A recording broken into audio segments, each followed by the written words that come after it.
Hello again, everyone. I'm Gary Gatso, and welcome to Race First coverage. A little IndyCar matinee racing here on Friday afternoon, early Friday evening, late Friday afternoon for round 2 of season 2 of the Velocity Online Racing IndyCar DW12 Iconic Series as we come to you from, and we're going to be here a lot in the next, between now and the 16th of April. We got 5 races here that we'll be covering.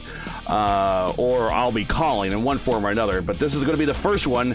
It's the VOR DW12 series here at Gateway. Joining me in the booth, he's out there in the ghost car at the moment, taking some laps in, is oval expert Kyle Klindworth. Clindy, what do you think of the setup? What do you think of the track?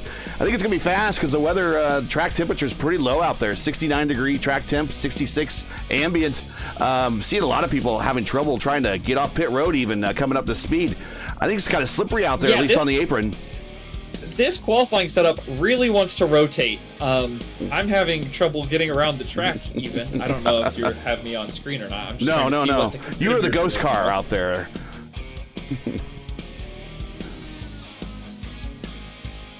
Yeah, it hyper rotates on pit road and through turns 1 and 2 and 3 and 4. I've spun out twice, so I'd expect to see some carnage in qualifying.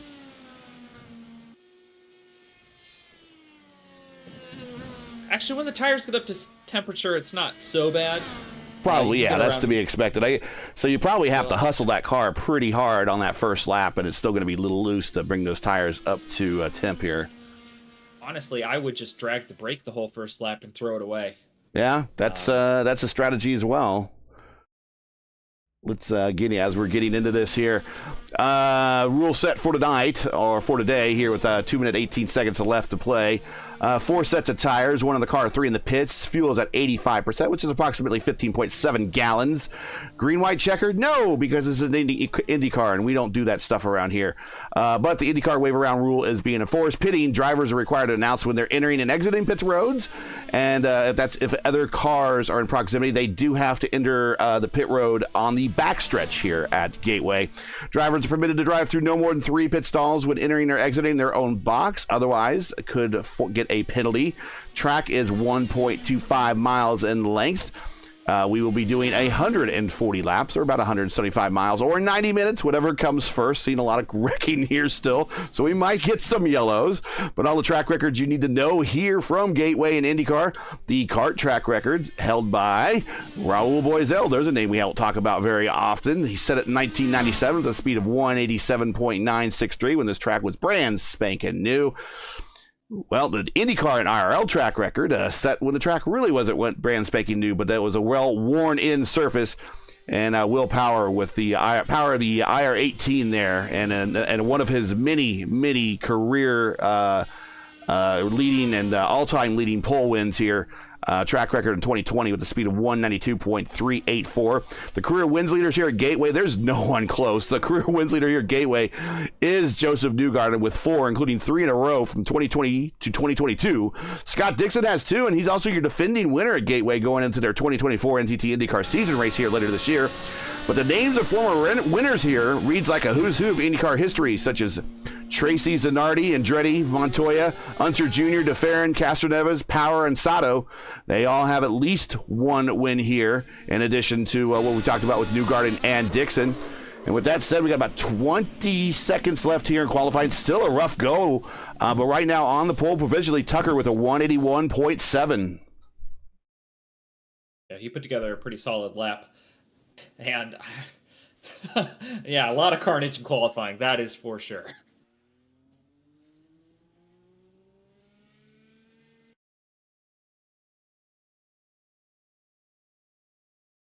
All right, and we are getting ready to grid up here. I would have been tempted. Are they allowed to qualify on the race setup? Because it is No, a little more. no. At fixed races, it'll have a different setup for that there.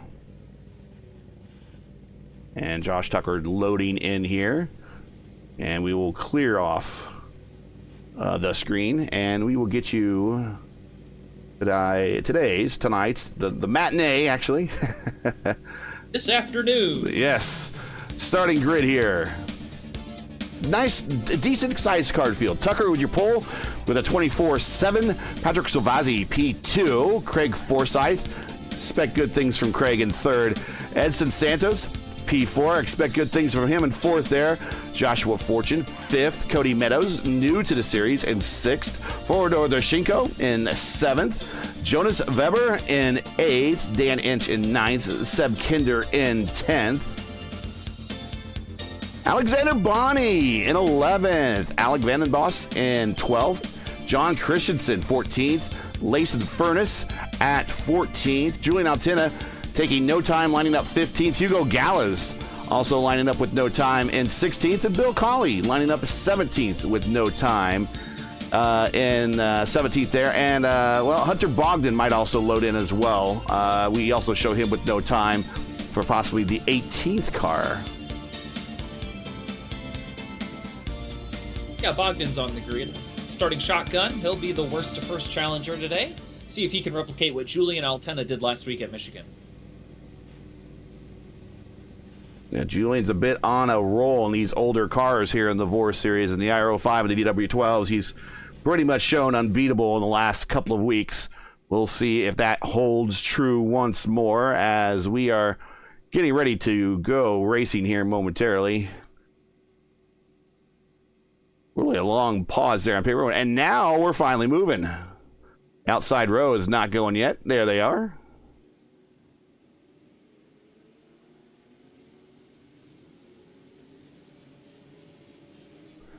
And let's bring up the weather report for you. 68 degrees, track temperature, 66.1 ambient. Let's get you to driver's points really quickly before we get going. Julian Altena is your leader after one race. Liam O'Sullivan not in today's lineup, P2. Edson Santos, P3. Edson looking to move up to P2 in the standings hopefully after today's race. John Christensen as well. He's P4. And there we see Fortson, Bybel, Inch, Weber, Kinder, Gallas, Fortune, Salvazzi, Bogdan, Strauss, and Bonney. That is your top 15 in the points.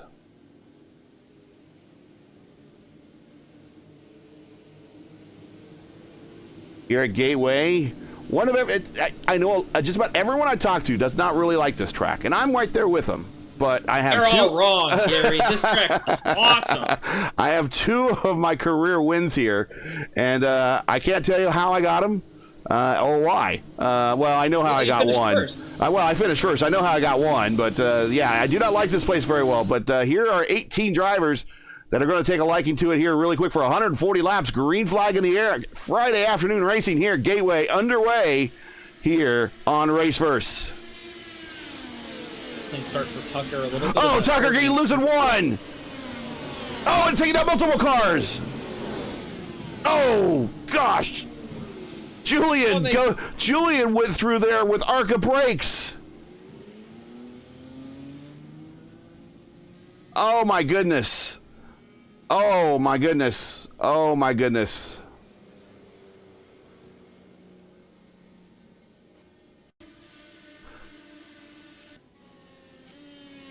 Let's watch what happened again. 5, 6 cars. I think Altena got lucky. I think his left front fixed from netcode damage.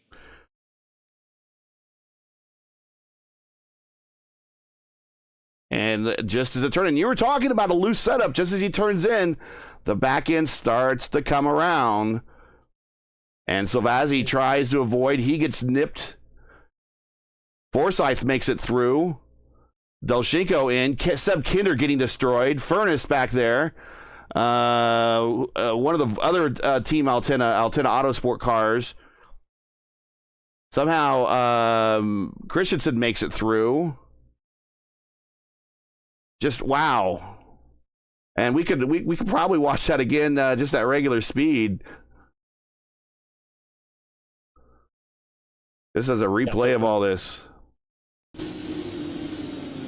my count, Fortune has irreparable damage.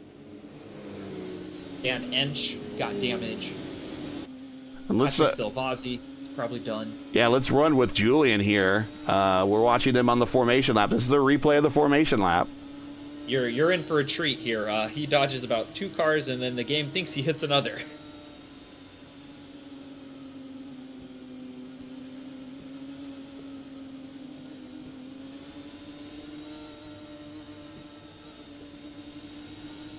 Gone back a little time. The formation looks good. Everyone's trying to warm those tires, although I really don't know how well in the sim those tires come up to speed when you kind of move back and forth. I think a lot of that's just nervous energy. Here we go. And the way that he got loose and won kind of really reminds me of a lot of truck series races on super speedways that aren't draft tracks. Trucks tend to be loose on the first couple laps. And there we're seeing multiple cars getting loose. Not just... Oh! Wow.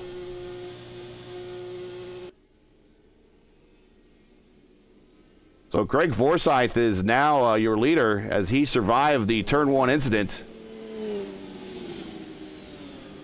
And a number of cars on pit road, a number of cars coming back to pit road. Hugo Gallas going to top off. Leighton Furness, he is on pit road. They are going to get some extended service here. Hunter Bogdan just moving off of pit road. Bogdan did not have damage. He missed the accident, but by my count, there are 6 cars now immobilized on pit road. Yeah, so we see Vanden Bosch is not going. Neither is Kinder. Josh Tucker, of course, was the starter of that. Dan Inch, also not. Fortune's already out. Silvazzi, he is now moving and underway. He's 1 lap down, but he might have himself a remainder of the race damage. Furness, as my voice breaks there momentarily, he stays on the lead lap, which is good for him. He now moves up to 11th. But we are still under caution. We've got 1 more lap at least. Your leader is Craig Forsyth. Edson Santos now P2. Cody Meadows worked his way up 3 spots to P4. Alexander Bonney up 7 spots to Meadows to 3. Bonney to 4. Christensen in 5th is up 8 spots. And Julian from the back to the mid-pack now at P6. Yeah, very fortunate there for Altena. He was probably a couple of centimeters away from ending his day in corner 1, or corner 2, I guess.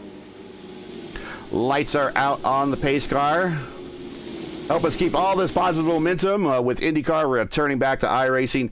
If you enjoy Race First coverage of the VOR IndyCar DW12 Iconic Series and respect the stream, please do us a solid. Make sure you support us by subscribing. And while you're at it, don't forget to smash like and click the bell so you don't miss out on future Race First iRacing broadcasts. Getting ready to go back to green. We'll bring up the header here. 5 of 140. Going green at lap 6.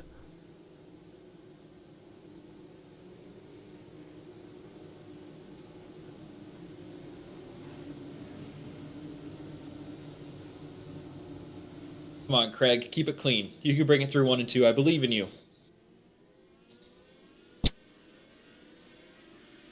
And we are green flag.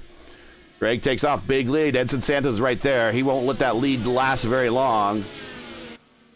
Santos, cars tiptoeing through 1. Oh, trouble. That is Hunter Bogdan.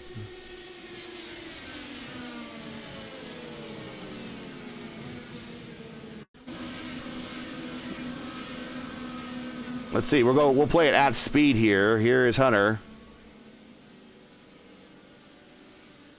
Oh, as we say many times, apron bad. And here it's even worse because there's a rumble strip there. And we'll watch again on this one real quick. Well, yeah, since we have a little extra time, the start of this race been a little rough. I think conditions are kind of catching people off a little bit. But, incident now with Hunter Bogdan in turn 1. Almost He gets oversteers before he even gets to the apron. Yeah, almost ends up with Leighton Furnace there in his rear engine compartment. They're coming to green flag. But let's check this out from his point of view. As we are green, there's the green flag from the flagman. That is not sure who is doing that. That might be Collie to his inside. Collie taking a very safe approach. Hunter turns in. Very sharp and steep entry. Doesn't kind of arc it in. Gets to rumble strips. Over rotates. And bam. And good thing this is virtual sim racing, because if that was real racing, well, I'm assuming that the toe box on these things would hold up, but that would have been potentially damaging to the driver's feet if that was real racing there. So again, we're just in the virtual world. Going back to live footage now. They've shortened this caution, so they're going to go green this time around. All right. We had one penalty. It seems like Furnace is under penalty for passing under yellow for his pit stop. Okay. Yeah, you got to be really careful here, especially when you get down on that other pit road.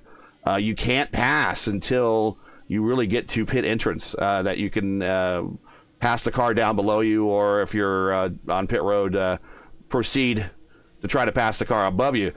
Craig's not wasting any time. He is on it. We are back green at lap 9.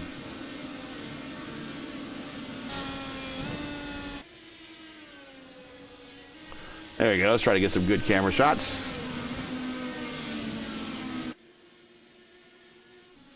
Clean and green through 1 and 2 for the first time this afternoon. Great job, fellas. Julian getting a good run on Bonnie. Looking on the outside, coming down the main straight. Christensen going to try to follow him through. The outside is where you want to be going into 1 and 2. Like, it's so tempting to dive in deep. Oh, Bonnie cut. Yeah, Bonnie cut off Christensen there. Here comes Doshenko. He did get some damage in that incident, but looks like he's repaired, back underway. Doshenko looking to the inside here. So this is where you get tempted to stick it in really, really deep. Yeah, and then the outside just kind of takes off on you.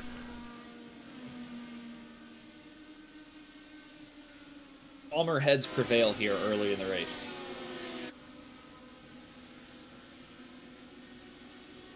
Greg Forsyth bringing it around for yet another lap of the lead. Dan Ench has gone off on the backstretch, and he has towed to the pit lane. Rough start for Dano there. Cody Meadows looking to the inside of Edson Santos. Edson there with a 4.9K I rating, 4.99 safety rating, against Cody Meadows with a 2.0K I rating, 2.54 safety rating. Julian has moved up into this battle now. Up 11 spots, Julian wasting no time. So we think about 37 laps will be kind of what the stint lengths are, somewhere in that neighborhood. Keep in mind we've had for the first 14 laps of this race, most everything's been under caution, so that will probably extend that first stint. But the key thing you need to remember now, everybody, is when new tires get slapped on these cars, how wicked they are to drive.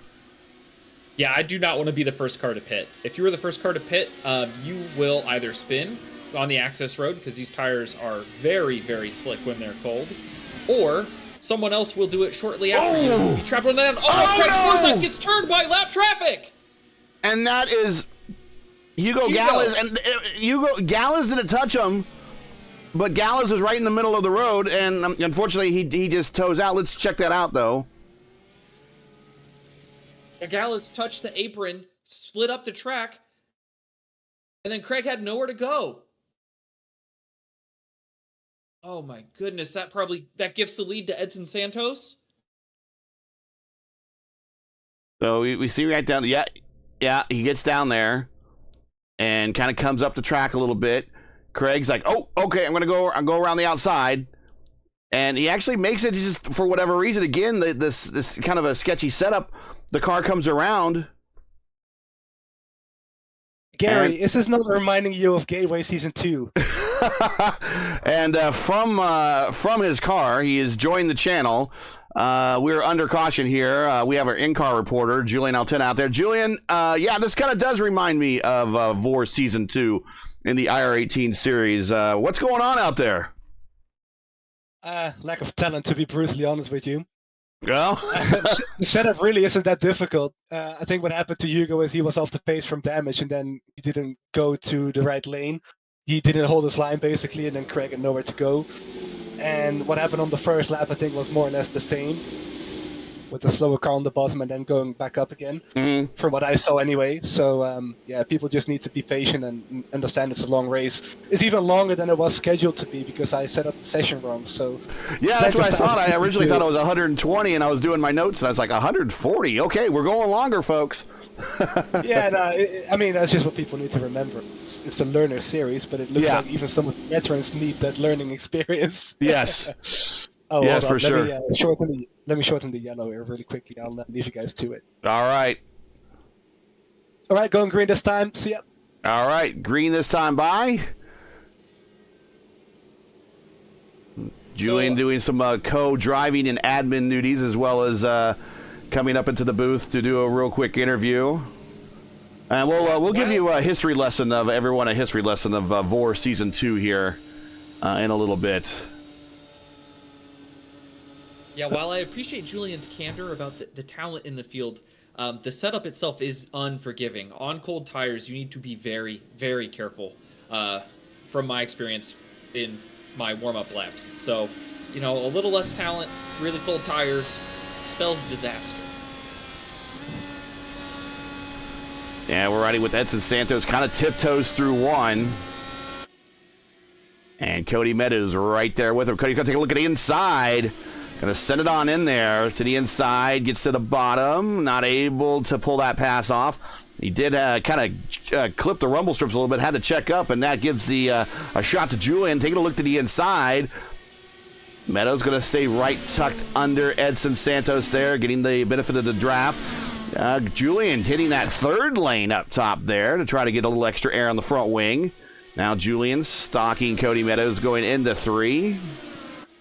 Julian way up high in turns 3 and 4. You could do that here. Another track that Julian does pretty well at, that you can do that up in 3 and 4. Well, it's now, I think, 1 and 2 is Phoenix. Julian to the inside now of Meadows. Going into 3 and 4, and there we go. Pass is complete. We have a mirror of that battle right behind with Boney and Christensen. And then they've got 2 in the wings, Deschenko and Oh, here comes Deschenko, 3 wide. Careful, boys. Throw it in there. Oh.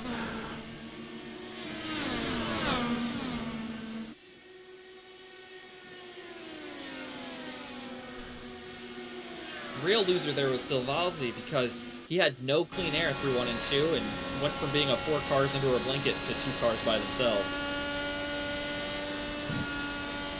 I think this might be one of those races that it's still a long way to go, but if you survive, I think you might be rewarded pretty well. And I think we're seeing a lot of drivers kind of doing that at the moment. Bill Colley there he is. Get on Bill Colley there. He is back in 9th now and really has no one to race. He's just kind of keeping everything in front of him. I think he's anticipating more action to take place. And as long as he can keep his car safe, he'll continue to move up the standings. But we started with 18, and we are down to 9 now. Very quickly.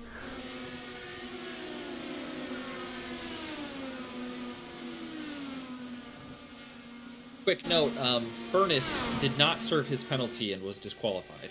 Oh. All right, well, that'll do it. Yeah, he had petitioned the stewards for it to be waived and was denied, and so. Well, typically in VOR races, black flags are rarely removed by admins. I think it's somewhere in the rules even says that. I've only seen it in a handful of races where like a large number of the field gets kind of that rogue black flag when especially when an accident happens right at the start and not everyone crosses the start-finish line. I've seen that get a lot of black flags get reversed in that in previous VOR history. But even Julian, who is the admin of VOR, he's been bit by that penalty too, and he won't even change it for himself. So that is, if you get penalties, black flags, you're gonna have to serve them here in VOR. They will not be removed unless it's a glitch that everybody gets. And while we were busting out the rule book, Julian was busting into top gear. He went around Edson Santos in 1 and 2 on the high side and has now stepped out to a comfortable lead. Yeah, Julian in the lead by 7. Meadows by 6 up to Santos. 2.5 from Bonnie up to Meadows. Doshinko right there. He's, for a car that was involved in an incident, it is pretty speedy right now. Take a look at how his lineup of his alignment is right now. These three are definitely the best battle on the racetrack right now.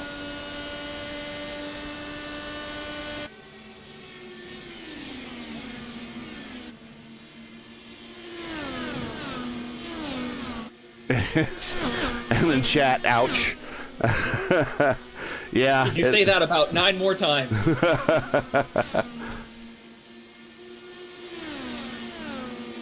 Now, I'm really surprised that no one decided to top off on fuel under the most recent caution that Bill Colley did at lap 17. I think that may play into his hand. While he's got everything in front of him, he can go out longer and watch the carnage unfold on cold tires. Silvazzi looks like he tapped off on lap 3, probably fixing that damage. Yeah, he did too. Bonnie got some new sponsorship on the side. That sponsorship is one of our now the series sponsor, and that is IFS Personal Financial Planning. So what they do is IFS Personal Financial Planning specializes in helping their clients make the most of their savings with holistic financial planning that is tailored to their specific needs over the course of their lifetimes. On average, they've been working with their clients for over 20 years, helping them to navigate the complexities of investments, the uncertainties of the markets, and the ever-changing legislative landscape. Have more questions, hit up Alexander Bonney about IFS Personal Financial Planning. Don't have a website or any social media links yet, but we'll add those as we get them to the broadcasts in the future. But you can always join the VOR Discord server, which I believe that link is in the description, and hit up Alexander, and he'll be happy to answer your questions. And he is in a battle right now for 4th, 5th, and 6th.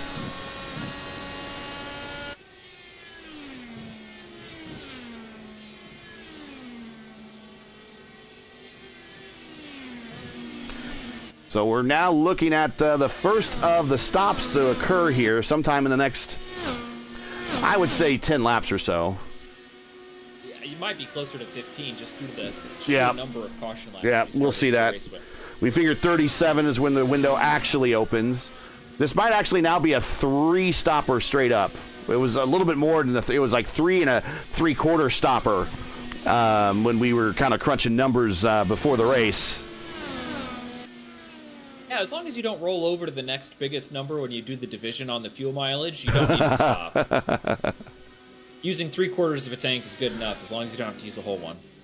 We got Craig in chat. That was ridiculous. Yeah, it happens, Craig. We hear ya. Craig's been a victim of some lap traffic as leader in the past here in this series.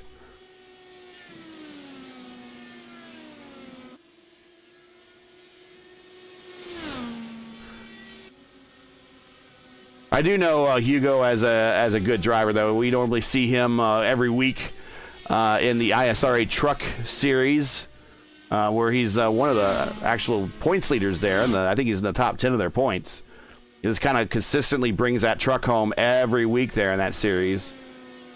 Not great finishes, but finishes nevertheless that pay off with points at the end of the season, and they'll be rewarded pretty well with a decent points-paying finish. Normally, he's not subjectable to some of the mistakes like that, but it happens to the best of us. Believe me, I've made some boneheaded mistakes. And I mean, when I say boneheaded, I mean boneheaded mistakes. So I really can't fault too many people here, especially after that the first couple of wrecks and some ill-handling cars. I made some mistakes too, so I can't really get on people too hard. I mean, we all have, right? And if you watched the Auto Club top splits last week and for Indy Open a couple weeks ago, or Fixed this week, you saw me make mistakes coming to the white flag and on the white flag. So, everybody makes mistakes, even people who make top split and have pretty good I ratings. So.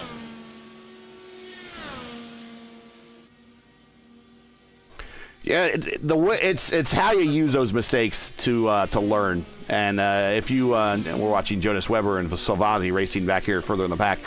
It's how you learn, and it's how you take those mistakes and learn going forward.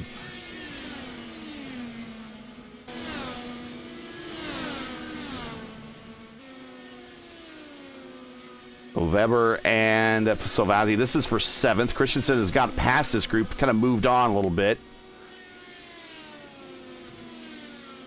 I think we're going to have a battle shaping up for 3rd here, not too long from now.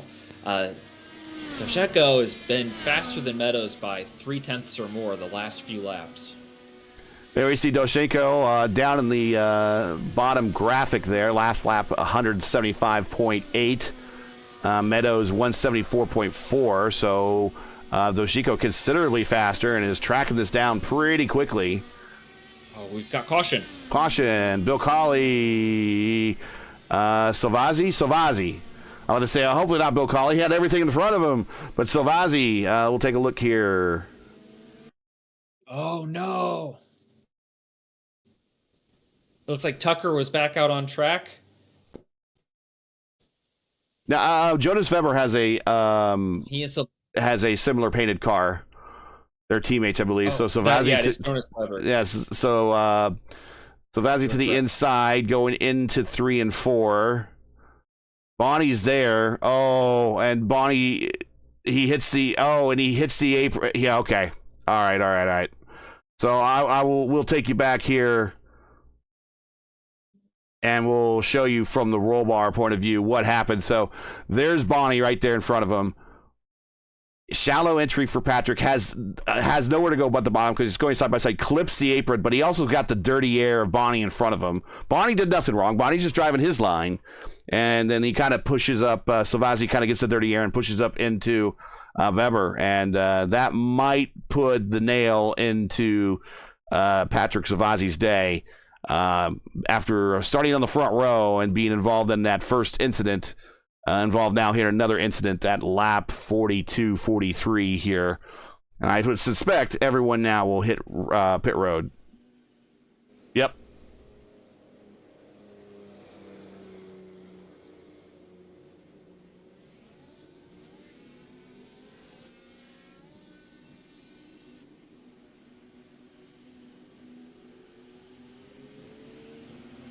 I think just the way everyone came on the pit road is how they came off. Yeah, no shakeups. Meadows very close to overtaking Edson Santos, but did not execute on pit road just quickly enough to move up a spot. Even under yellow, you see these guys on cold tires being very ginger on the access road. Exactly, for sure. And it's going to be interesting watching this restart. But if you're just joining us... He's off on the back. Uh-oh. Under caution. It's that tricky. He was going 50 miles an hour and he spun.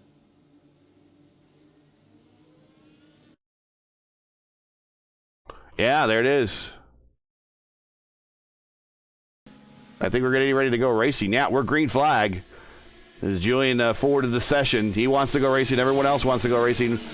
See, it gets through 2. Oh, Cody Meadows. Oh, all over the place. That's everyone. No, Edson Santos.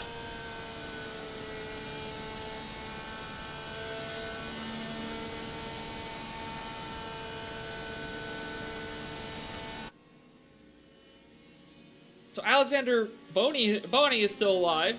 Santos is still in this. Cody Meadows Weber is done. Meadows might be good to go. He might have a front wing that needs replaced. Bill Colley is going to be good to go still. He was kind of recovering as all that was happening. Toshiko is done. Christensen is done. And lack of talent, Julian, huh? Lack of talent. Oh man, that was gonna bite me. I mean, I was telling to my guys, I barely turned in as one. It just went. I didn't want to dunk on you too hard earlier, but I said I did some test laps in this, and I think it might not be lack of talent. It might be the setup.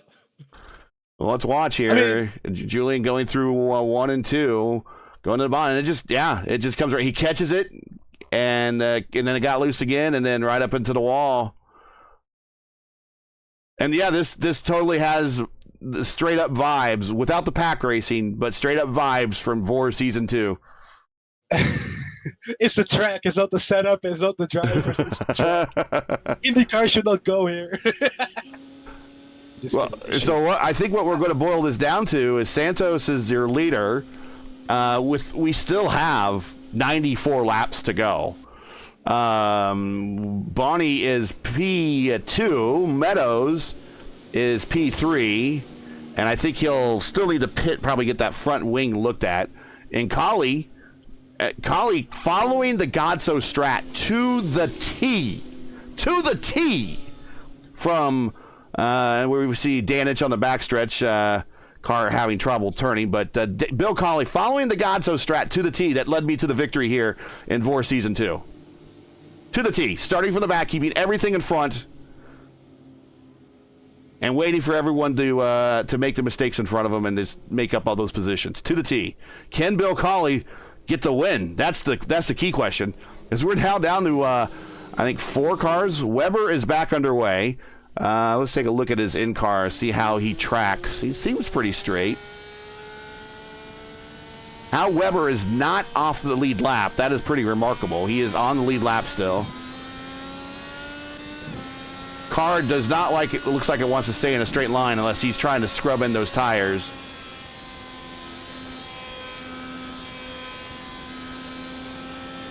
I've never seen a right front tire suspension be repaired that quickly as Jonas Weber's crew did. Give a shout to them.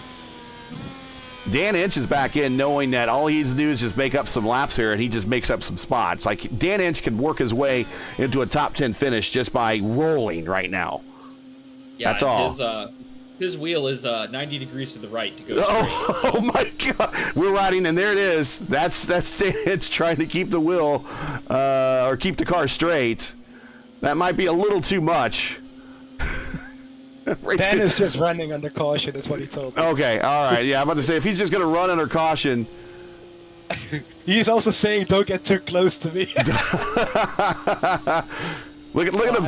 The wheel is straight as he makes the turn effortlessly through turns 3 and 4. That's how bad he's out of alignment right there. Tell you what, Gary, if Bill Colley does win this race, I'm buying a number 31 blue and green Sprite Armor All t-shirt. Says Bill Colley the second on it, and I'm going to wear it every Friday for every broadcast. So I don't know what livery you have him in. I just have him in a plain blue livery.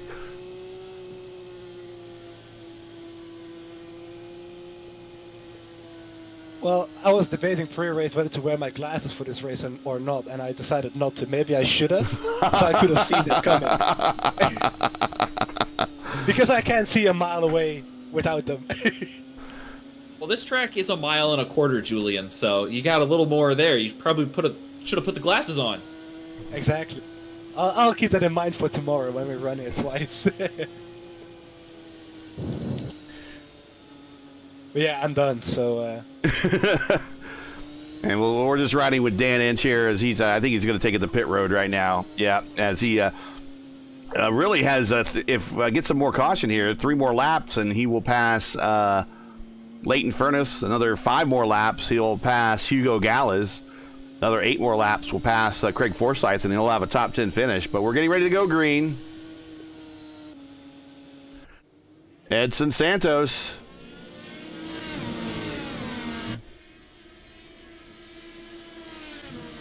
Don't crash in turn 1. Yeah, so kind of everyone tiptoeing through 1. Santos through, Bonnie through, Meadows through, Colley through, Jonas Weber through. So that's good. Meadows to the inside of Bonnie.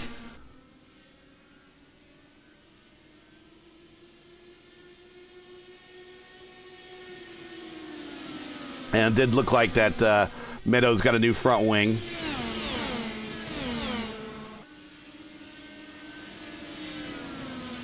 So what is, when the car is acting that wicked, Clindy, what is the best way? I mean, is it to go as high as you can in the corners just to minimize turning that wheel as much as possible? So there are kind of 3 different schools of thought, in my opinion. The first is to go as slow as possible. Bill Colley has done that today. The second is to warm the tires as much as you can and take as much wheel out of the car. So to your point, do that high arc and try not to turn the wheel very much at all. And then the third option is to send it and hope it sticks. Most of the field today chose option number 3, and it was a poor choice.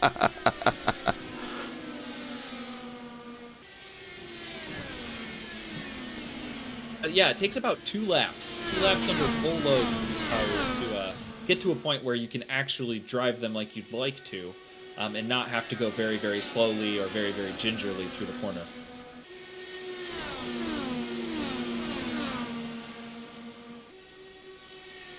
I think everyone's kind of getting into a rhythm here, hopefully, as Santos has a 4/10 lead over Meadows, and then we're about 8/10 back to Bonnie. Podium position for the new sponsor, if he can hold on. Yeah, good debut for the title sponsor here.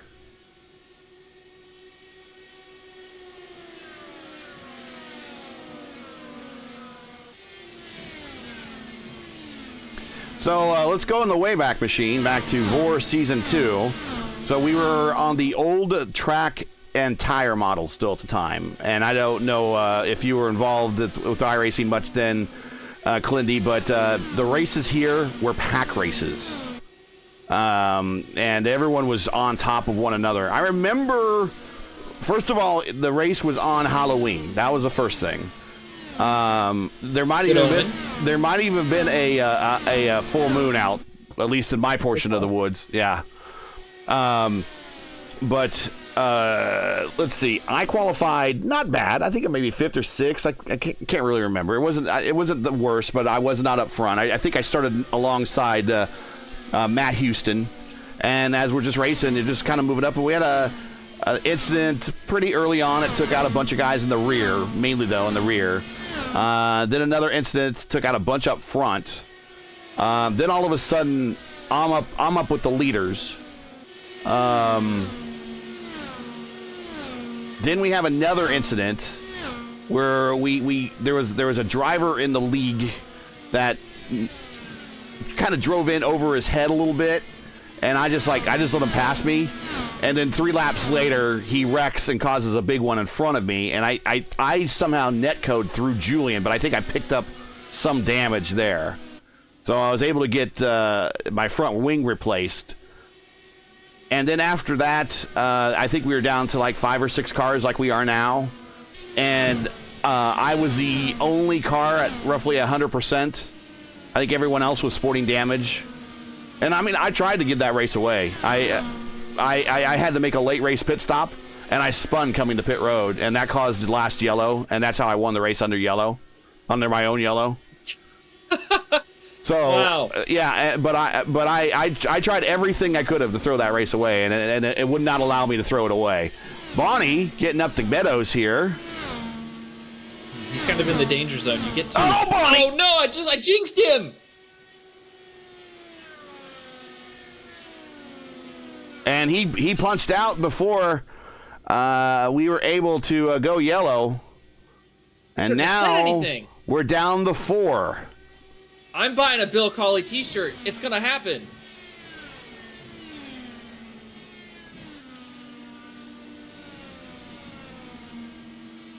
But yeah, like I was saying, Alexander got right to, 1/10, 2/10 behind Meadows, to the point where you suffer the aero push. You have to put more wheel into the car to get it to rotate at the speed you'd like to carry to attempt an overtake through turns 1 and 2. And if you throttle up, you're going to push into the wall. And if you understeer, you're going to want to steer more. And when you get the clean air, the car will snap loose.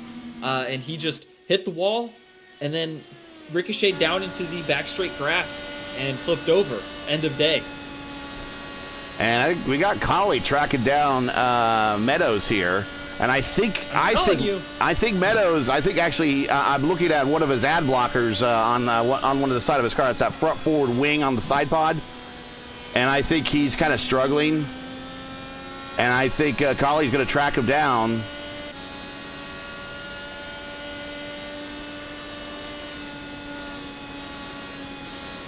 Yeah, look at that! Look at that! Cawley's there. To the inside. And Cody might just want to let him go. The inside is not preferred. Oh, listen to him. Listen to him. Just feather foot that, man. Feather foot. Woof. Okay, Weber is out. So now we're down to 3.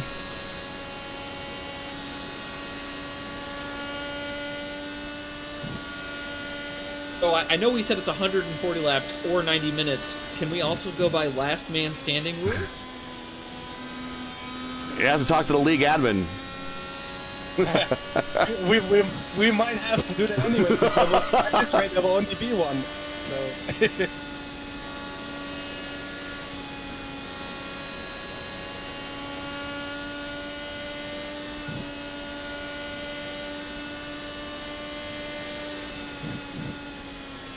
So I went back to watch what happened to Weber, and he just suffered chronic understeer going through 1 and 2, smashed the safer barrier with the right front, meatballed, and off the track.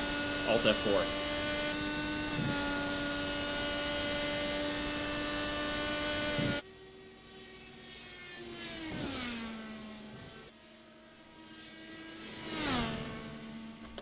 If I can bring something funny up for a second as well, guys. Go ahead.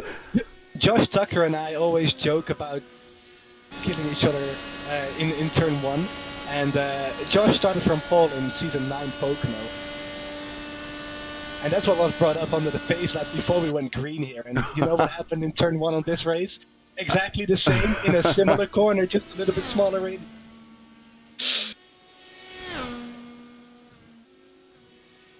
Oh, Cody Meadows does the same thing Alexander does not but 5 laps ago, and he no longer has a front nose or a left front. And that's done. Day done. So now we're down to Santos and Cawley. Well, Layson Furness is also back on track. I thought he was DQ'd earlier for ignoring a black flag, but he is clicking them off, and he may finish P3, even though he's 51 laps down right now, because his car is clean. Yeah. And that was due to last week. He also got a black for that, and that was due to miscommunication with me and the other admins in the session. So, what that was for, the clearing of is usually if it is deemed to be an unfair black flag, we will clear them. But both of those races we didn't hear Jason at all. Oh, okay. So I cleared it for that reason, and of course it will be investigated after the race if it was fair to clear it or not, and if it's not, then he will be.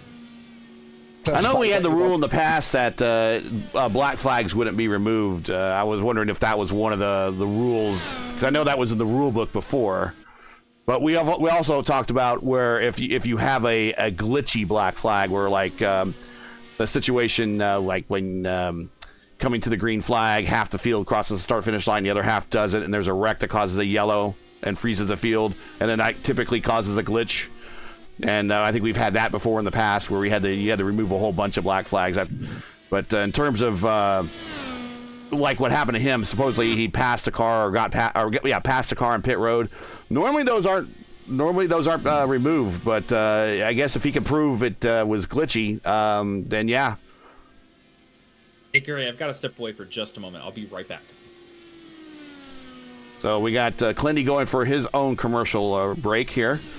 But yeah, that's one of the reasons exactly why that rule was changed a couple seasons ago, actually. But yeah, basically, if that's something that happened, then it will stand and nothing will happen. But yeah, if he did pass somebody on the yellow and then didn't give it back for some reason or whatever, then of course the black flag clearance will be overturned again, and then he will be in some trouble with me later on. But yeah, if he can keep this going, and it was a clear thing to do. I mean, from the way I saw it, it was pretty easy to just not to review it properly. Let's just but yeah, if he keeps going, yeah. easy podium. Yeah, if just update everybody, and we got Edson kind of encountering lap traffic now, and how hard does he want to really race that lap traffic?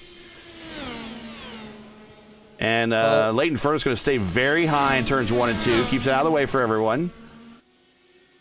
Leighton, Layson can get to here at another 20 laps. He can get up to Salvazzi and get past lap for 9th spot. So I went into the Wayback Machine again on Sim Racer Hub, and I found that race from here. That race from here, yes. Season 2, you mean? Yes, and I will. By the way, I'll gladly stick around and keep the broadcast fun to have something to talk about.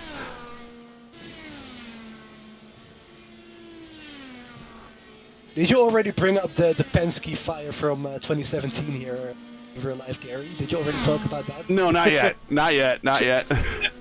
All right. Well, if there's a little bit of quiet in there, you might as well.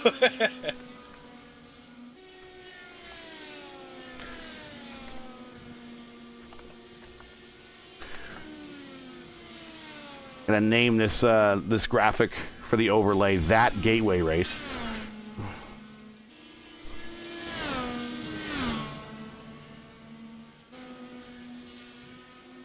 All right, Gary, I'm back. Sorry about that. No problems. I can't say you really missed much. Well, I was actually a little concerned that Layson Furnace being lapped or being in the way would maybe cause trouble for Edson, but looks like he got around him no problem. But Bill Cawley is now. Yeah, Cawley's through. Cawley going high. Oh, Cawley in the wall! I think he'll be okay. He might have slight right side damage, but you know, with a 50 lap lead or whatever over Layson, second place is all but assured.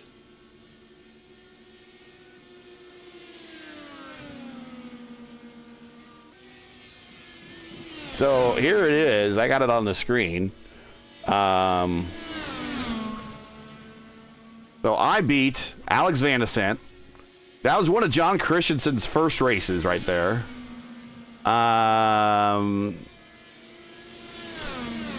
We had OGG there in that race. Shane Coogan, AJ Musselman. So we had some decent drivers in that lineup. And I somehow led 93 laps and won by a one-lap lead over Alex Van de Sant. And Alex was driving a car that was ill-handling. Under any other circumstance, that's a clear loss for me. That's a clear L over against Alex Van de Sant. Look at a guy in P11 also. Wonder what he is doing. I know we've got that graphic on the screen, but Cody Meadows is back on this track, and he's right in front of Edson Santos. We're getting right there. And Gary, also the guy in P7, wasn't he triggered by you once? The silent assassin, Dave Stedman, yes. Of course, our old teammate Oscar Fredrickson there in 9th. He was my spotter for the remainder of that race. And the P10, that was the one that drove in over their head, and I let him go for 3 laps and then immediately piled into everyone. I think took you out. So here's Cody Meadows there. Edson Santos. Ah, there he is in the chat. Dave Stedman. Hi, Dave. There's Dave, the silent assassin. Hey, Dave. We're living the VOR Season 2 race that we had here, if you might remember that, because we are in a very similar situation here. 18 cars took the green flag. We are down to 4. I think 4 just running right now. Your leader is Edson Santos, Bill Colley, Cody Meadows. What else we got here? We got Fordo DeShico. He's back at it. He's trying to, at least. Not going straight. He's going to go back in tow. Layson Furnace. There's Layson. He is still running Cody as well. Meadows is off. Oh, and again, same thing. Yep, loose off corner exit. I'm No really not caution. sure what the problem is with the setup, to be honest, because it other than the start on cold tires, it isn't oversteer at all. Like, it's actually very easy to just drive it around the track and actually race it. It's really when you're overdriving it, in general, with any car, with any setup, that it becomes an issue. So that must be what's going on. I do have to say also, the setup is very light on downforce to avoid the back racing that we saw earlier in Season 2. That's what the point of the setup was anyway.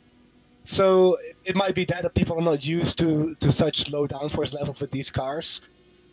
Because the DW12 with the big wings do generate a lot of downforce, which is the reason why I turned the wings down. But yeah, that might be why. Something to watch here. Colley is making a scheduled stop. Yep. And so we'll see how he handles these cold tires. Hopefully he's very gentle. And this is just outside the pit window too. It's 44 laps to the finish. Oh, there it is right there. He started taking off and it was already slippery on pit road. Here he comes, though. I think Cody is going to be able to get repaired, possibly. He's got a new nose on. We'll see. That was a big hit. Here comes Doshenko. He's going to try to run again. He's got to protect that position from Layson Furnace. He's got a 11 lap buffer or so. Fyodor had too much damage, so he took in. So Dave said, never understood the silent assassin. Well, we know that Dave is a person of not many words, and he tends to be a fast driver. And I always thought that someone that doesn't speak very much but tends to back it up by being very fast, I don't know, kind of comes off as a ninja-esque to me. So I always call him the silent assassin. But I think it's a cool nickname, honestly, to be honest. I think to be called the silent assassin. I mean, the silent assassin, Julian Altena, does not have the same ring to it. I mean, what nickname do you have for me, kid? That's what I want to know now. Well, before you were that bratty kid. I thought I was the Dutch Fro for a long time until I shaved it off.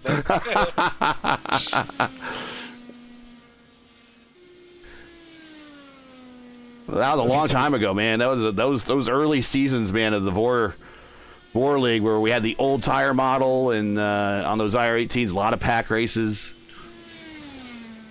A lot of crashes for me on cold tires on the old tire model too. TI Spa comes to mind. TI Roval comes to mind. Well, we're on 90 of 140. We're getting there, boys. Santos is your leader. Colley is P2. Fordor, I think what Fordor is trying to do is he's just going to the end of pit road, towing, which brings him back around, and I think he's getting a credit for every lap he does that, so maybe that's what he's trying to do. Well, that's against sporting code, so I hope he's not. I don't know if that's exactly what he's trying to do, but he keeps getting repaired and then towing back and then going, then proceeding past the cones and then stopping and towing back again. So I'm not sure what's going on. Layson Furnace, there he is coming off of corner 4 down the main straight. He is now 10th. He's going to pick up a bunch of spots here in the next handful of laps. Yes, he sure is. If he keeps it off the wall, but he bounces off it very slightly. Boy, this is just jinx territory. I'm just going to start saying every driver's name every lap. That way we have some action on camera. Oh, boy. And then we got Craig in there saying, setup is fine. Once a few laps in, just need to control entry speed. You're good.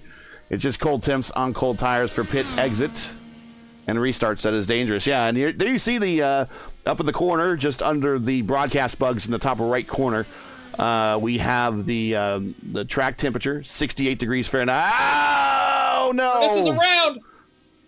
Kisses the wall. Caution. Careful, careful. Just bring it to the pit road, buddy. Bring it to the pit road, buddy. No, he's going to stay out. Right. Yeah, don't do it right in front of the leader. Ooh.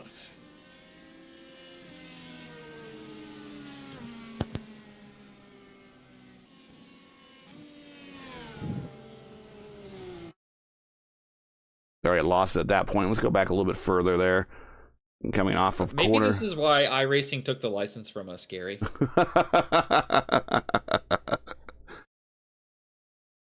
It's the same conditions for everyone, though. So it's not like Edson, I think, realizes, and I think to a lesser extent Bill realizes that they're in for a long race, and it's no longer. And let's watch the lace and see what happens. Gets down to the rumble strips. Yeah, that doesn't.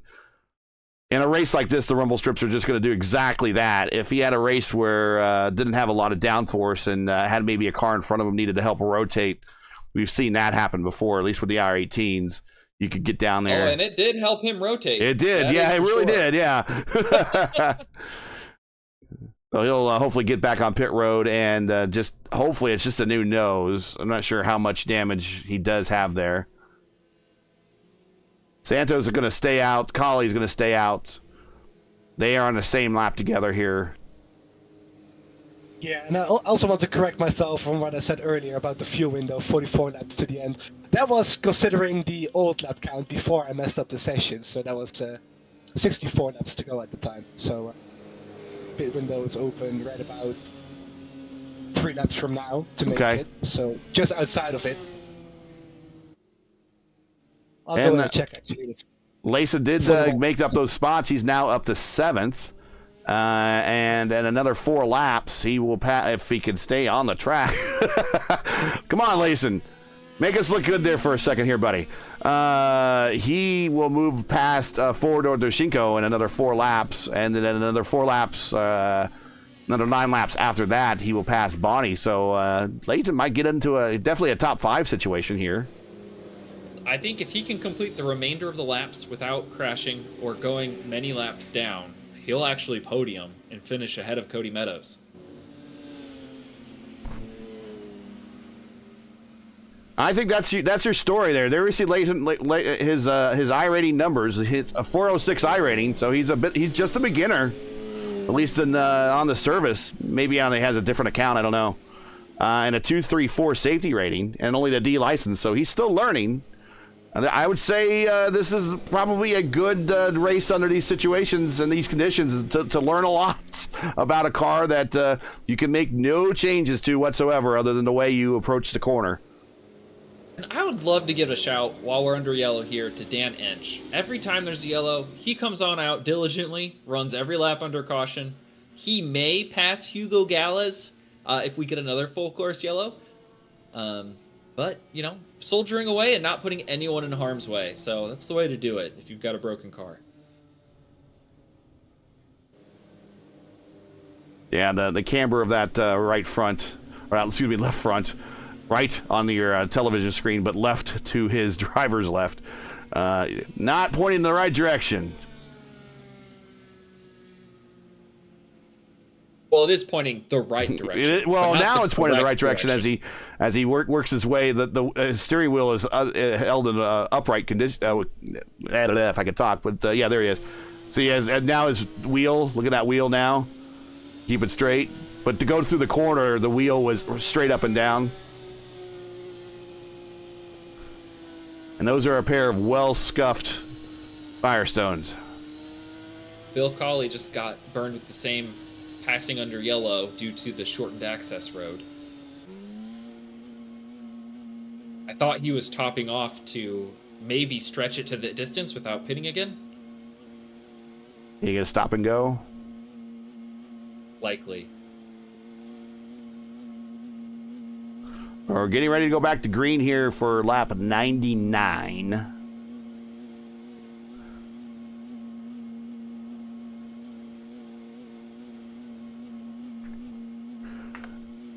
I guess it gives us a good opportunity here to talk about our upcoming calendar. As we let's get everybody under growing racing again here.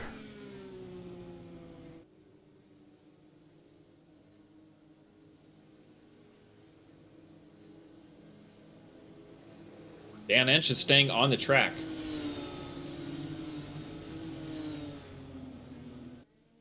And he's going to stay to the. That didn't really help the guys behind him too much, but Edson gets a big lead here.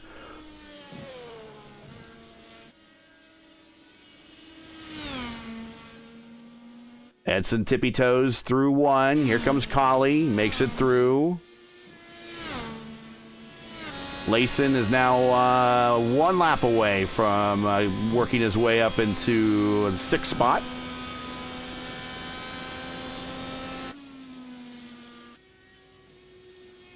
So let's talk about our upcoming schedule here while we got plenty of time now.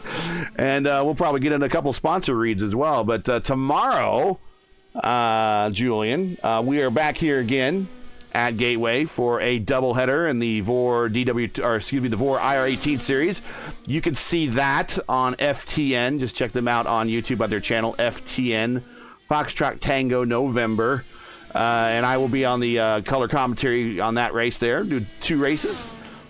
And then we'll be back here again for Gateway afternoon on Sunday afternoon for the IRO5s. Hopefully have a better showing there for the IRO5s. And then later that night at 8 p.m., we might actually see Edson Santos again, as well as probably Collie, maybe even Forsyth. We'll see, but when the maybe even Tucker as well, Kinder as well, with the Dark Horse DW12, their DW12 series at Michigan. And then Monday is Championship Monday and the ISRA Truck Series at Fontana. We'll wrap up that series, we'll crown a champion there. And then once more, our signature series, the IndyCar Oval Series, top split broadcast on Tuesday. We're back here at Gateway again. And Clindy, you don't like Gateway? Oh well, it just so happens that we have a bunch of gateways that just happen to fall on the schedule all at the same time. Of course, the reason why you do it, of course, in VOR is to kind of keep all the series together at the same track. If people want to go from the IR18 to the DW12 to the IRO5, they're all racing at the same track if they want to. But yeah, it just so happened Gateway came up on the Indy Fix schedule. So we'll be here, and Clindy will be in that race. Clindy, your thoughts? Have you got a chance to practice here yet? No, not yet. I haven't even done my Nashville race this week because I was busy moving. So should I get that taken care of this weekend, hopefully I can find a high SOF to hopefully win, and then I can practice. Hopefully win. I love it. Kyle, wasn't there some sort of bet that you made in the DW12 Indianapolis broadcast with Gary for the Indy Fix season this time around, or what was it again? Yeah, so I'm trying to podium the final standings for Indy Fixed Oval, and if I do not podium, I will send $5 of iRacing credit to every single person who finished ahead of me in the standings. Currently, I think I'm 7th, 8th, 9th, or 10th or something, so right now I'm looking like $50 out of pocket, but I finished 4th or 5th last season and 3rd the season before that, so just trying to keep myself accountable. Yeah, I just wanted to remind everybody of that so they will all know. I'm just being very generous to them to keep them up to date on that. Oh, I'm the generous one, Julian, so. I know, I'm just getting it out there that, it's a reminder that you're doing it. You're more generous than I am, for sure, for doing that. Checking. Only 6 laps and it's a top 5 for Layson. Yeah. Just checking chat here. Forsyth also says, yeah, don't touch the apron. That, yeah, that's... we got to make that t-shirt. It just simply says apron bad. Dave Stedman says, Just never had the mic set up right to talk a lot. Well, that might be a good thing. I know a lot of guys that get really chippy on the mic, and you're just like, mute, shut up. Oh, late into the wall. Keeps on trucking. And I think Dan is on. We're watching Dan. He is now to 12th, but he probably should park it now. A lot of green flag laps spinning. I think that's against the sporting code. Two more laps, he passes Craig Forsyth. Come on, Gary, give him 2 more laps. Oh, I know, but I remember I got in trouble in a race for trying to do something similar to him, so you probably shouldn't be doing it under green flag conditions, but he is up in 12th now. And all things considered, at least gives us something to point the camera at. Edson Santos, your leader by 9 seconds over Bill Cawley. Cawley just trying to bring her home. On the start. On the restart, rather. 30 laps to go, 110 of 140. Thanks for joining us, everybody, on this Friday afternoon here in the VOR IndyCar DW12 Iconic Series. And this race sure has been iconic. Oh boy, it's going to go down as one of the all-time greats here. Cawley is way out of the throttle in 1 and 2. He's like, screw this, I'm just getting through the corner. That's all.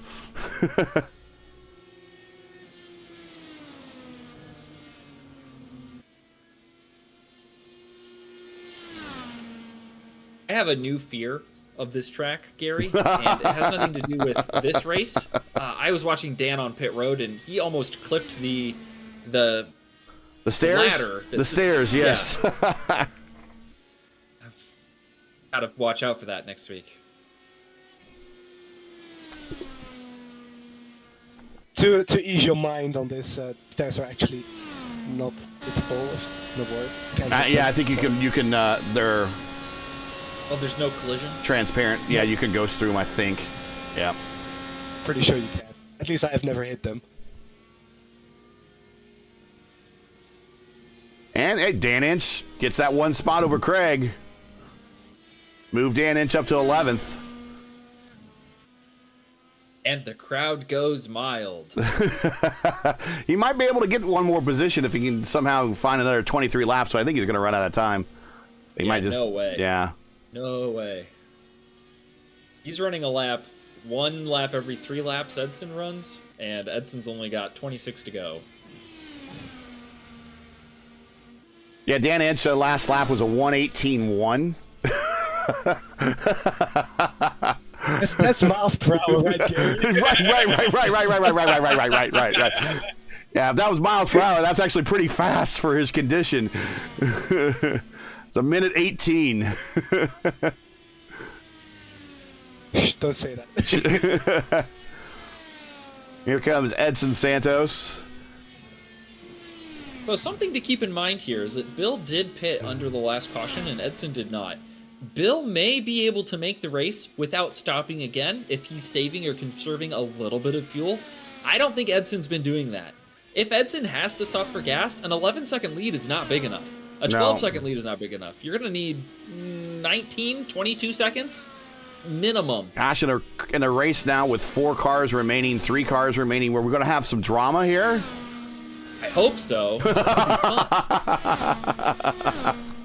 And Layson Furness is about to go a lap down to Edson Santos, another one, which means he may not podium. He may not catch Cody Meadows. No, he's already out of it. He gave Edson room on the outside, and Edson tried to go, and he kind of slammed the door on him. I don't know if he really knew what to do, where he wanted to be. I would have ducked to the inside of the racetrack there and just let Edson go on by. I think he was racing Edson a little bit hard in that situation, more hard than he needed to. But again, it's a learning situation for him. I think he didn't expect Edson to have so much speed. I think Layson's picked up a little extra damage, and I think he got caught by the Delta, and he just panicked. Because he apologized immediately over the radio. Okay. Yeah, like I said, this is a learning. I think this is a little bit of a learning race for Layson. That's to be expected. Well, it's a good learning experience, like you mentioned a couple times already, because there's been a pretty big contrast to last week in this race. The first race last week was really good, really clean, really competitive, and then this race was, well, I'm not going to say the full word because I don't know how bad how strict you are on bad words. I But don't it's have been the an S show. I don't have the censor beep hooked up, so no, don't do that. It's been a poop show. Yeah. Been pretty rough. Let's take a look at the while we're watching these cars kind of make these last 20 laps here, and we'll catch here the next definitely get the last 15 for sure. But take a look at the remainder of the schedule for the season. There you see it. We've gone Michigan. Now we've done Gateway. Let's get Gateway out of here. 2 weeks we go to Texas, and then hopefully this is going to be an interesting one here. These cars, hopefully a much bigger field at Daytona. And then Indianapolis and then Auto Club. So still, after today, 4 more rounds to go. A lot can happen. That Daytona race is the big wild card there. Although, who would have thought Gateway would have been the big wild card again? Julian, would you be open to me being an in-race reporter at Daytona? I could do commentary while riding at the back of the pack. Oh, I mean, I think if based on what we've seen here today, I think everybody's going to wreck anyway. So if you want to be in it, then absolutely go for it. I don't mind. Doesn't make a difference. No, but on a serious note, like I did the Lara Dash at Daytona well, I was going to say the other day, but it was like 1 or 2 weeks ago now. And I was racing at the front of the field, just minding my own business, just being patient for a 20-lap race or whatever it was, 15 laps. And then the guy on the inside who was leading the race just barely clipped the apron, and he completely wrecked out the entire top 6 cars that were still racing for the lead lap. So it was almost as bad as this race was, to be honest. I mean, it was good while it lasted. Was that did they have you racing in the Lara Dash at the Legacy Daytona still, or did they have you racing at the new version of Daytona? No, they finally updated it to the new tracks. I remember. Yeah, it was repaved this last time. Yeah, I remember racing the Lara Dash at Daytona on the Legacy version, and how bumpy it was. You know, and if you had a very strong force feedback wheel, it's like ka-chunk, ka-chunk, ka-chunk, ka-chunk, ka-chunk. Yeah, that was murder. I told Julian when I originally saw the schedule, I said, make it Legacy Daytona. Let's do the bumps again. But he said no. No, I'd rather not. Harry, do we want the good news or the bad news here with 15 to go? So let's start off with the bad news, because it can't get much worse, can it? Bill Coley is losing too much time to Edson Santos for his fuel strat to work. No. However, the good news is he is saving fuel. So if Edson spins on the cold tires getting out of the pits, I think he might have a chance. Okay. So we're just now waiting. Santos is now 38 laps under this current stint. So we expect him in any time, I think, for his final stop.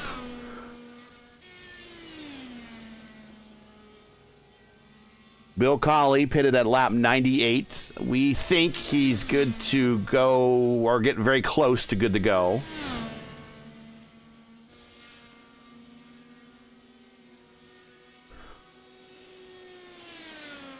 And speaking of poop, well, here's the puppy. He's come to see me all of a sudden, so that's normally that he's already done something.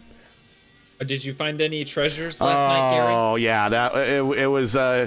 It was a bigger poop show last night than it is today, probably. So, Hey, yeah. Gary, to fill up some of the racing left to go, do you mind if I quickly read something out that Bill wrote in another league's Discord? Because I think it's pretty important to mention, considering the situation he's in right now, running second. Yeah, go ahead. Do you have 1 or 2 minutes? Yeah, I mean, Okay, as long as it's good. I don't want to, Bill's doing a good job. I want to give him praise. Of course, it's all about that. So, Bill posted this message, and I'm going to read it out word for word. So, starting with, I think with my problems, I have proved I am not a threat on the track. Wrecking people with it, stupidity, yes, lol. But I was hoping this test would work, but now I have to wait for some more. Speaking of a medical test that he is. You jump through all the insurance hoops, and then they give you another one. I have something called neuropathy, and it hurts so bad sometimes that he can't sleep with medication. he also can't feel the bottom of his feet. Yeah. So he was noticing a few years ago that he was going a lot slower sometimes, and finally realized that his feet were sliding off the pedals. So he made this and attached a picture to support his feet. I push so hard on the pedals to make sure I'm on them. Sometimes my thighs or hamstrings hurt after the race, and I was supposed to have a spinal cord stimulator put in to test to see if it would nullify the pain on April 10th, but my insurance now wants another MRI scan, even after the one I had in July, and did all their other requirements, physical therapy, steroid shot, mental evaluation, so now I have to wait for them to improve my MRI again. Sorry for the long-winded message. So that's what he wrote, and then a picture, like I mentioned, of that to support his feet. So Bill is driving with a very serious medical condition, and if he can finish this up and finish P2, even though everybody else behind him wrecked, which is a fact, I think this P2, which is pretty much guaranteed by now with only 8 laps to go, I think this podium is going to mean the world to him, and he deserves it because I know that Bill is not a bad driver by any means. I know he means it really well, and he's really keen to learn also. But when I found out about that medical issue that he has, I really earned a lot more respect for Bill than what I already had, because he's always been a good member of the league in general, even without me knowing this and other people knowing this. So I really hope for Bill that he can pull off a win. But even a P2 right now, for him would be incredible. We get to see if Bill gets to take the lead here from Edson, who's pitting now with just a few laps to go, 6 to go. If Bill can hold on, I would consider this a real fairy tale, to be honest. Well, he's got the going slipstream through here from Layson. He's going 3 and 4. Layson staying out wide, so he should pass on pit road. Ladies and gentlemen, Bill Coley to the lead. 5 laps to go. There goes Santos. And we've known Bill for a long time. He's been involved in the community, and if anything, the man gets out there and just tries hard, gives it his best to the best of his ability. I think he's gonna bring it home, Gary. I'm buying a Bill Coley II T-shirt number 31. Keep going, Bill. Santos has got foot to the floor. He's got to try to get this one, but I don't think he's going to be able to get it. Bill, clutch and coast there. Clutch and coast. Let's go. Let's all root for Bill. Let's all root for Bill. Going through 1 and 2. Gingerly, 4 laps to go. Couple more times around, man. Just bring her home. Hit your marks.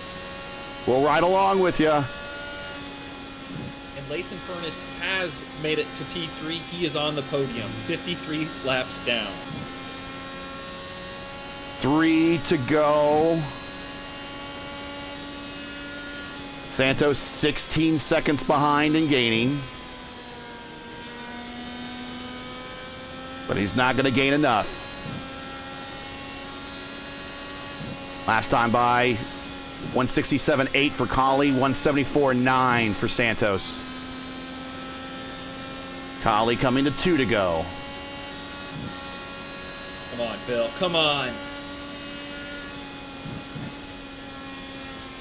And this is the Godso strat. He did it. If he can bring it home, he did it. Santos 14 seconds, 13 seconds back.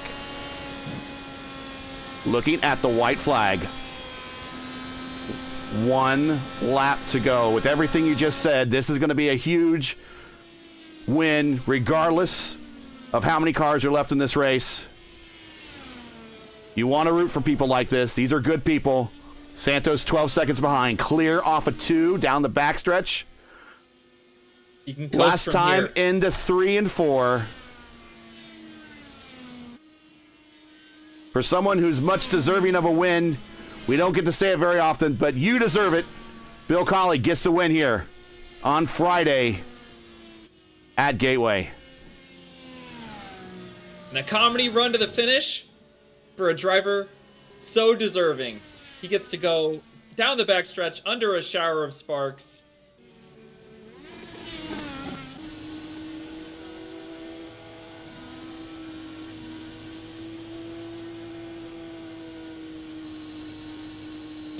he has extra in the tank to maybe give us some donuts on the front stretch. Way to go, Bill. Way to bring it home. There you see Bill Colley led 6 laps. That's all he needed to lead. Edson Santos pretty much dominated today, led 100 laps, but it came down to fuel mileage there at the end. Layson Ferner survives. He did the classic drive that survived and worked his way to 3rd. Cody Meadows 4th, Weber 5th, Boney 6th, Toshinko 7th, Christensen 8th, Julian, you're 9th, Patrick 10th. Yay, top 10. Inch 11th, Craig in 12th, Gallus 13th, Bogdan 14th, Fortune 15th. I got this is a bug here. But the last thing we got Vanden Bosch, Tucker, and Kinder, and I think they're out of order, so I just got to report that as a bug. But that is our final standings here. And before we get into the interview room, we do want to talk about the Iconic Series is brought to you by IFS Personal Financial Planning. IFS Personal Financial Planning specializes in helping their clients make the most of their savings with holistic financial planning that is tailored to their specific needs over the course of their lifetimes. On average, they've been working with their clients for over 20 years, helping them navigate complexities of investments, the uncertainties of the market, and the ever-changing legislative landscape. They are a proud sponsor of the VOR DW12 Iconic Series. Well, I'll leave you guys to it. I'll see you guys in 2 weeks for Gateway, or this UCAL, for this league. And Gary, I hope to speak to you tomorrow on the podium interviews. You got a couple opportunities, so we'll see. Thanks for joining us. No problem. See you guys. All right, let's check out the waiting room. I don't know if it'd be a shame if Bill is not going to be in the waiting room. We got Layson there. We will get Layson in here momentarily.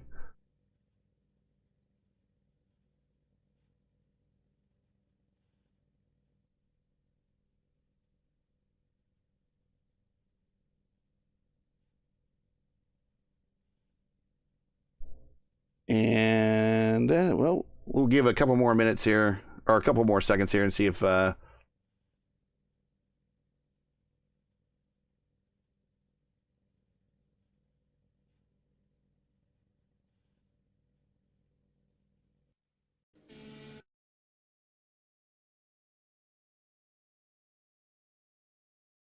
And I don't know if we're going to get him. Well, we'll bring up Layson anyways. And we got you here in the booth here, Layson. This is Gary and Clindy. So, man, a little bit of a carnage race out there, but the drive to survive, after a while, you just weren't racing the cars around you. You're just kind of racing the car to keep it underneath you and race the racetrack. And you made it. You got that podium. Congratulations.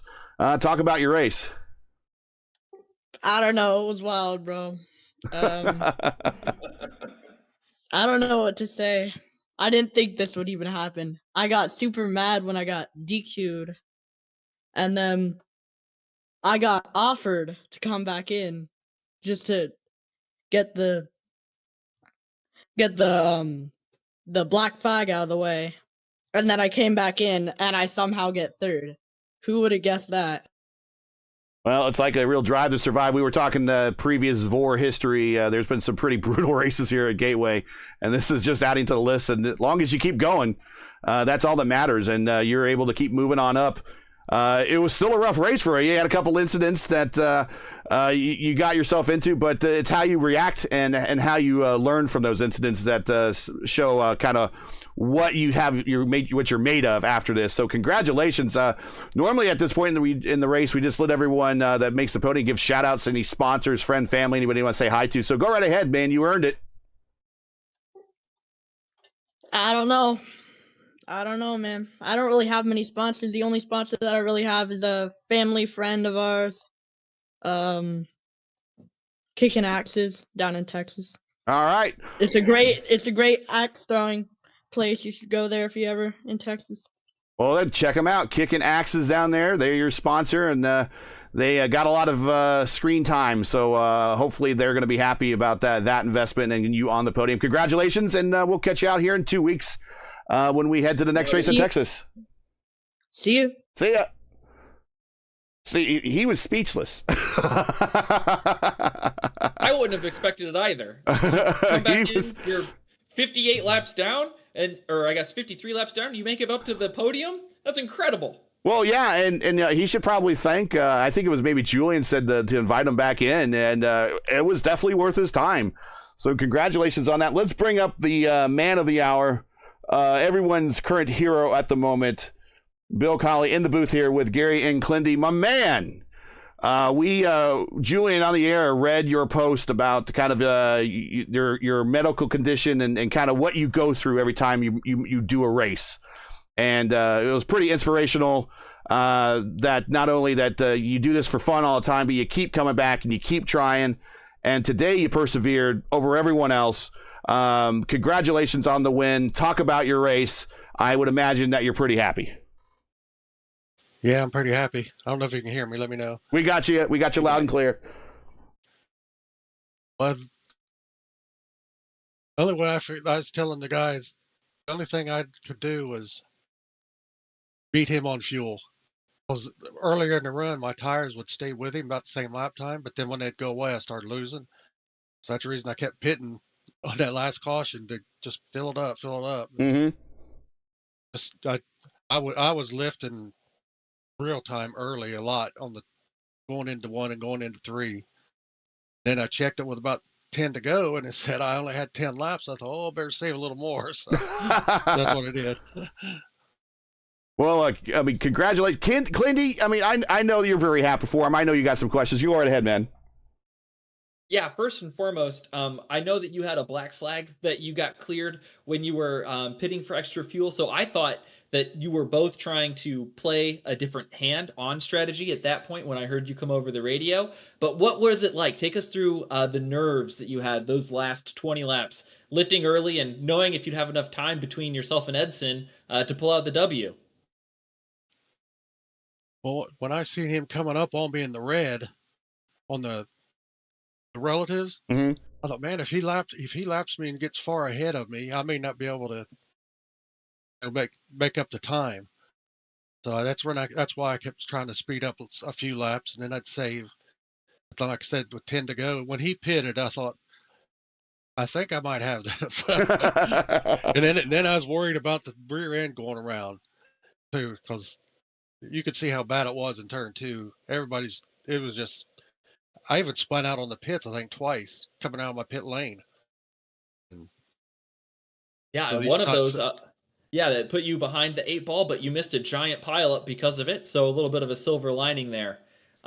I said that I would buy a t-shirt if you won the race after that accident, and you have, and I will. Do you have any sponsors or a particular car number or color scheme you'd like for your car to have on that t-shirt that I will buy for this to commemorate your win? Just what I have on my car. It's my friend's website. It's called Ohio Valley Dirt Track Racing. He covers a lot of dirt tracks and asphalt tracks and promotes them here in the Ohio Valley. So that's what I got on the side of my car. All right, man. Well, any other shout outs you want to make? You earned it. I mean, you can hold the microphone as long as you want. Shout outs, friends, family, anything. Go right ahead. You earned it. And I'm sure, like I said, everyone is very happy for you. Yeah, I just want to thank Julian for putting his league on. It's like an extra league. And these are the only cars really I'm any decent at. And you notice I started dead in the back because it's a bad habit. Because in the regular races on the iRacing site, if there's more than 12 of these cars in this race, there's usually a caution within the first 5 laps. Yeah. So I always start in the back and just wait people out. And that's what I did today. I didn't think I was very fast. When I saw Joshua's times, I thought, man, there's no way I need to qualify with these guys. That's right. You did. We kind of stopped talking about this as we got down to really only 3 or 4 cars left running. But yeah, you improved 16 spots. And we talked about in the broadcast, your approach to this race is nearly identical to my approach. I won VOR and the IR18 Series Season 2 race here in almost an identical circumstance. I started in the mid-pack, though. I didn't go to the back, but I realized that at the time they were still the old tire model and the draft model, and everyone, it was a big pack race here at that time. before they went to the new tire model on the R18s, and then they changed the track code here. And I just realized very early on that it was better for me to fall back and let things happen in front of me. And all those things did. And, people that wanted to race me hard, I let them go. They pass me, they wreck, I move it. And next thing I know, there's, only a handful of cars left very much in this situation. And I'm the leader with no damage. And all I have to do is get through the remainder of this race without trying to wreck myself. And I tried too. I really did. I had to do a splash and go at the very end. I was telling the guys in the broadcast, I had to do a splash and go at the very end. And I spun on that very slippery pit in road. And I brought out the caution, and that was the caution that ended the race that allowed me to win. So I brought out my own caution to win, but I needed to splash and go out there, and then I tried to give it away. And you were talking about the number of times that you had instances where you weren't trying to give it away, but the car was, and the situation and the conditions were, but you're still able to keep it underneath you and get the win, and that's just so impressive. And we're very happy for you and everything. And I really hope that you enjoy the heck out of this win, because this will be one that's going to be well remembered well into the future. So congratulations. Thank you very much for being in part of this race, and thank you for just sticking it out. And congratulations once again, and we hope to see you next week, buddy. All right, thanks. That's my first ever league win in any league, so I'll remember this one. Go enjoy a cold one, whether it be a Coke or anything else. Go enjoy one, man. You earned it. All right, thanks, guys. See ya. Wow, and everyone's just kind of in shock. It's so few words about what they wanted to talk about when they get to the podium. It's like, I don't know what to say. You never know what to say until you're there. Yeah, right? Exactly. You've never been there before. So, Bill, I hope he's back, and I hope we can interview him again in the future. And can't say enough about how emotionally fulfilling that end of that race was when we realized he could make it on fuel, and Julian told us about his story. And once more before we get out of here, next up is Texas, then Daytona, Indianapolis, and Auto Club to finish out the season. So Texas in 2 weeks. Final thoughts before we get on out of here for the start of the weekend here. A long weekend of racing at Gateway for the VOR Series. Well, I hope that this helps change someone's opinion out there in the world about how to feel about Gateway. It is what tracks. It is in the state of Illinois. And what a great time for a new sponsor, Personal Financial, coming on board and getting a very interesting race, to say the least.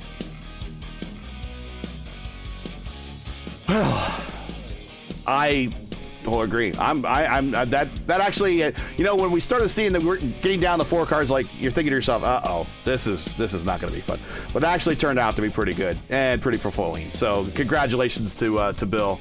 So that's it for today. Once again, your podium from Gateway, Bill Colley with his first career win here in VOR in the DW12 Series. Your winner, Edson Santos, did everything he needed to do, really. He was the fastest car. I don't even think he had any damage all day long. Didn't have the fuel mileage and had to do that late stop and go, and that's what cost him. But still, a solid finish, and in the points championship, it's going to help him. And Layson Furness, first career podium here in the VOR DW12 Series. That is your podium. What a race. Join me and Clindy again in 2 weeks for round 3. Actually, not round 3. It's going to be round 4, or season 2 of the VOR IndyCar DW12 Iconic Series as the teams and drivers move to Texas Motor Speedway. That's a home game for Bill. Maybe he can go back to back. Coverage will start approximately 3 p.m. Eastern. Again, that's 3:00 p.m. Eastern. And remember, it's a new time of day this season. So as always, you can find everything on YouTube at youtube.com/RaceFirst. Now, as you know, the YouTube algorithm game is not easy, so please help support RaceFirst with the weekly grind. Leave us a comment below. Let us know what you thought of tonight's race. And if you enjoyed today's coverage, support us by smashing like in the video. If you're new, click subscribe or while you're at it, hit the bell for weekly reminders so don't miss out more of Race versus other iRacing programming. We're going to have a lot of it. We're going to be a lot of Gateway here up through Tuesday, other than the ISRA Truck Series finale at Championship Monday. We'll be at Fontana for that series, and then the IndyCar Oval Series will be right back here, 8:15 p.m. Eastern, Tuesday night, top split. Clindy will be there, so maybe we'll see another inspirational win with Clindy winning here at Gateway on Tuesday. Yeah, can I overcome my chronic choking syndrome? I have that problem too. If you're new, let's see, where are we at? If you're new, click subscribe. Did I say that already? And if not, hit the bell. Yeah, that's it. Hit reminders. Okay. Keep your browser set here for the most in-depth IndyCar knowledge of all of iRacing race first we know what it means. For the VOR DW12 Iconic Series, it's brought to you by the IFS Personal Financial Planning. IFS Personal Financial Planning specializes in helping their clients make the most of their savings with holistic financial planning that's tailored to their specific needs over the course of their lifetimes. On average, they've been working with their clients for over 20 years, helping them navigate the complexities of investments, the uncertainties of the markets, and the ever-changing legislative landscape. Check them out if you have any personal financing needs. I don't have a link for them yet. We'll have that hopefully coming up in the next race. For business inquiries to learn more about Race First and what we do, visit racefirst.com, like us on Facebook, or follow us on Twitter. So for Clindy, everyone at Race First, I'm Gary Gotzo saying all happy Friday, and thanks for watching. And to all of our men and women serving in the military and as first responders, Godspeed. God bless and come home safe. Catch us again right here in 2 weeks in Texas for the next race of the Velocity Online Racing IndyCar DW12 Iconic Series. See ya.